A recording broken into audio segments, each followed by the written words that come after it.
Olá, eu sou o pastor Silvio Macri, pastor aposentado, membro da Igreja Batista do Aeroporto em Itapiruna, estado do Rio, e tenho este canal aqui no YouTube para transmitir mensagens da Palavra de Deus. Nossa mensagem de hoje tem como título uma pergunta: quem governa o mundo? Candidatos a cargos de poder, de governo, fazem promessas tão mirabolantes que, na verdade, eles precisam ser Deus para cumprir essas promessas. Mas nós sabemos que só existe um Deus, e este é o Senhor da história. Este é aquele que governa o mundo, governa o passado, o presente e o futuro do mundo. As eleições sempre nos levam a perguntar justamente quem governa o mundo. Na Bíblia nós temos uma história, aliás, nós temos um livro, o livro de Daniel, a profecia de Daniel, que foi escrita justamente para dizer que Jesus é o Senhor da história.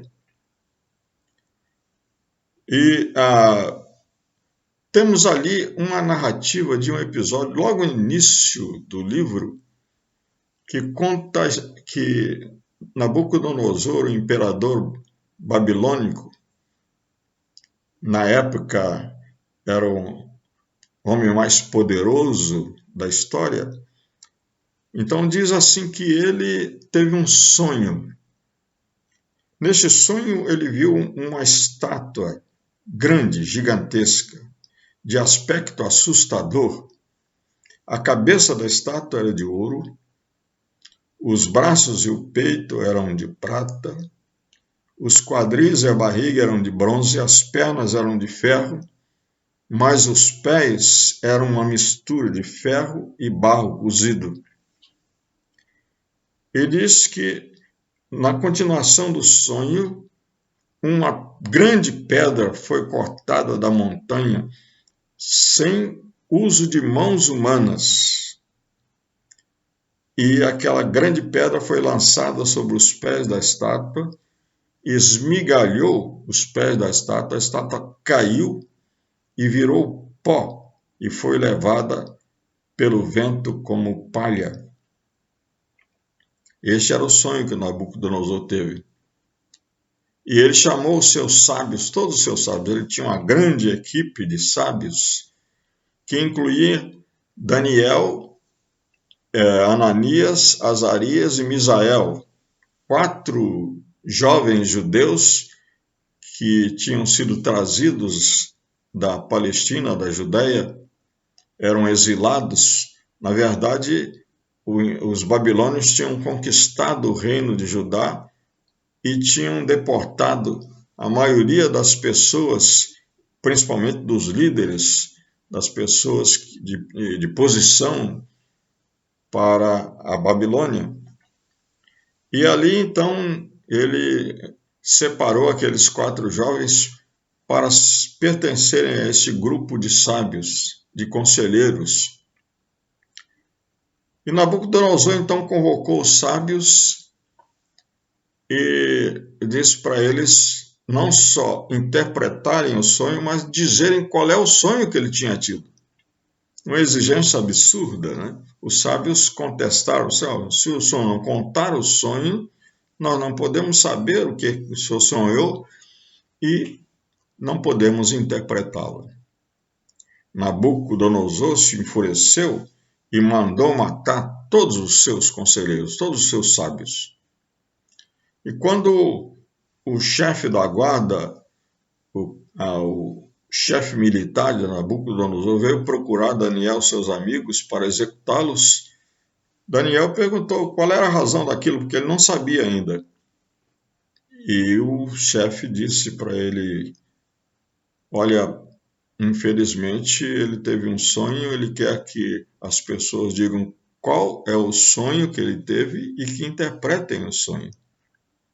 Daniel então pediu um tempo para aquele homem e convocou os seus amigos para orarem junto com ele e pedirem a Deus que desse a ele conhecimento e sabedoria, não somente para dizer qual era o sonho, mas também para interpretar o sonho. E assim foi que Daniel interpretou o sonho e disse algumas coisas muito importantes para aquele rei. Mas antes disso, Daniel fez uma outra oração, agradecendo a Deus por lhe ter dado o conhecimento do sonho e a interpretação do sonho. E é justamente essa pequena oração, são só 2 versículos dessa narrativa que nós queremos ler. Daniel, capítulo 2, versículos 20 a 22, diz assim: Louvado seja o nome de Deus para todo sempre, pois a ele pertencem a sabedoria e o poder. Ele muda o curso dos acontecimentos, remove reis de seus tronos e põe outros no lugar. Dá sabedoria aos sábios e conhecimento aos eruditos. Revela coisas profundas e misteriosas, e sabe o que está escondido nas trevas, embora ele seja cercado de luz. Eu te agradeço e te louvo, ó Deus, de meus antepassados, pois me deste sabedoria e força.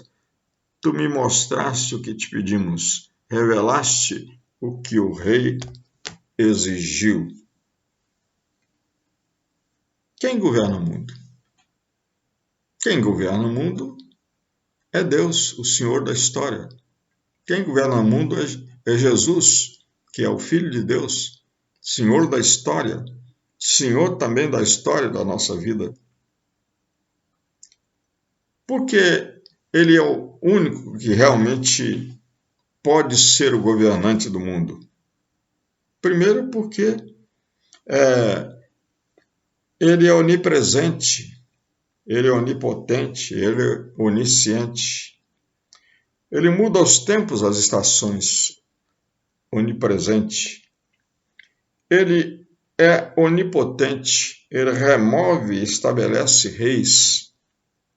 Ele é onisciente, ele revela o profundo e o escondido.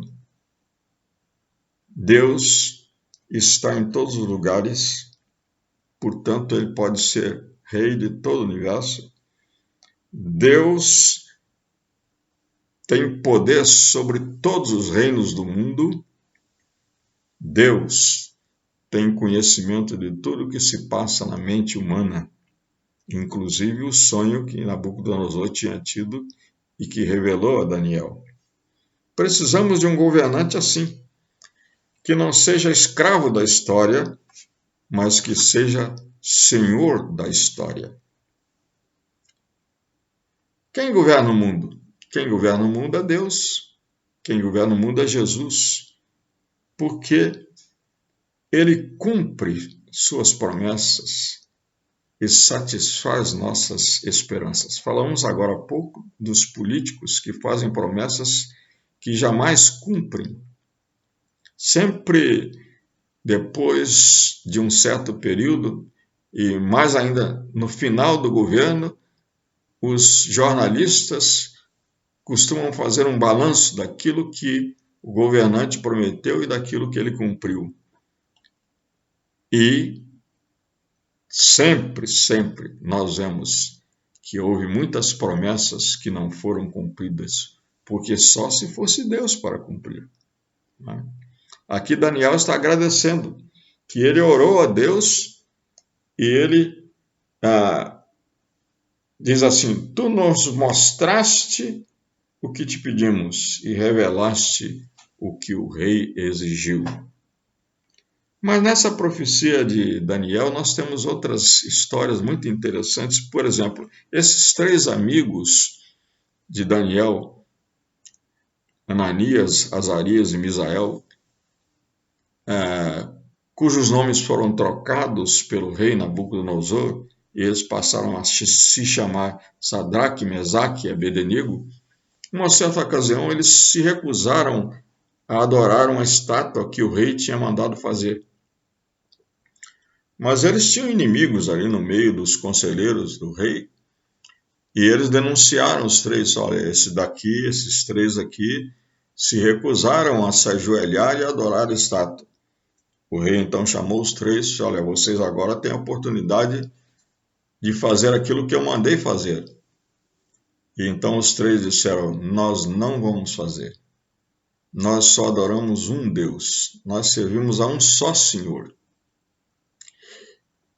E esta resposta irritou profundamente o rei Nabucodonosor, que mandou aumentar a fornalha 7 vezes mais para lançar aquele no fogo. E os três disseram: pois é, o senhor pode nos lançar lá no fogo, mas nós cremos que o nosso Deus pode nos livrar. Mas mesmo que ele não queira nos livrar, fique o senhor sabendo que nós jamais nos ajoelharemos, jamais serviremos a outros deuses, aos seus deuses, a sua estátua que o Senhor mandou fazer. Então Nabucodonosor mandou que eles fossem jogados na fornalha de fogo, mas logo depois ele viu que não havia mais 3, mas sim 4 que passeavam na fornalha. Eles tinham sido amarrados para ser lançados lá e agora não estavam mais amarrados. Então ele os chamou para fora e reconheceu que o Senhor, Deus Todo-Poderoso, tinha livrado aqueles 3 da fornalha. Mas outra história também que nós encontramos é outra ocasião em que os inimigos criaram um ardil, uma armação contra Daniel. Eles fizeram com que o rei decretasse uma lei, e esta lei dizia que quem fizesse qualquer pedido a qualquer pessoa, a qualquer Deus que não fosse ao rei, durante 30 dias seria lançado na cova dos leões. E Daniel não fazia isso. Pelo contrário, Daniel continuou com as janelas da sua casa aberta e orando todos os dias ao Deus Todo-Poderoso. E então os inimigos denunciaram Daniel, e o rei não queria. A essa altura o rei tinha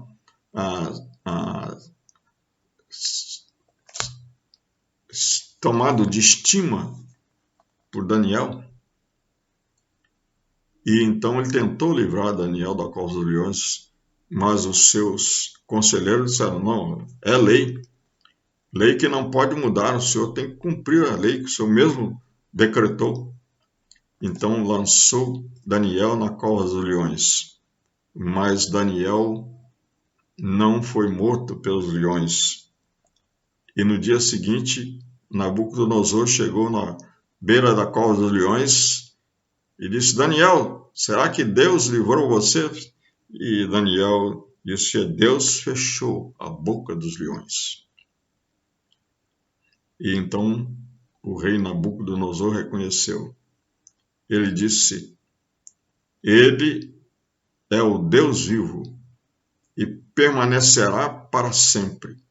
Seu reino jamais será destruído. Seu domínio não terá fim. Ele livra e salva o seu povo. Então, é um Deus que cumpre as promessas. Um Deus que cumpre um Deus que satisfaz as esperanças. Um Deus que salva aqueles que nele creem. Precisamos de um governante assim, que cumpra as suas promessas. Mas, no versículo 44 do mesmo capítulo que nós lemos no início, nós temos uma declaração muito interessante que diz o seguinte: versículo 44 diz: Daniel falando ao rei Nabucodonosor: Enquanto esses reis estiverem no poder, quer dizer, os governantes do mundo estiverem no poder, o Deus dos céus estabelecerá um reino que jamais será destruído ou conquistado. Essa é a interpretação que Daniel deu à pedra que foi cortada da montanha e não foi cortada por mãos humanas. Essa pedra, essa rocha dos séculos, é Jesus. Ele é poderoso para destruir todos os seus inimigos. Ele é o Rei dos Reis. E no fim da história, ele virá para julgar, para colocar sob seu juízo todos os seres humanos. Então, ele é aquela pedra que caiu sobre os pés da estátua. A estátua representava todos os governantes poderosos do mundo, mas Jesus os tornará pó e serão espalhados pelo vento. Essa figura está mostrando que no fim da história só haverá um governante, que é Jesus. Precisamos de um governante assim, que jamais será destruído, que no fim de toda a história é o único que vai permanecer. Portanto,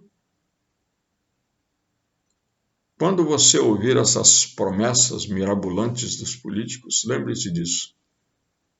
Só Deus realmente pode cumprir promessas. Só Deus está presente em todo o mundo. Só Deus tem poder sobre todos os governos da terra. Só Deus é capaz de revelar tudo que está no coração humano. No seu coração existe um trono que só pode ser ocupado por Jesus Cristo. Deixe que Jesus entre no seu coração e seja esse Senhor da sua vida.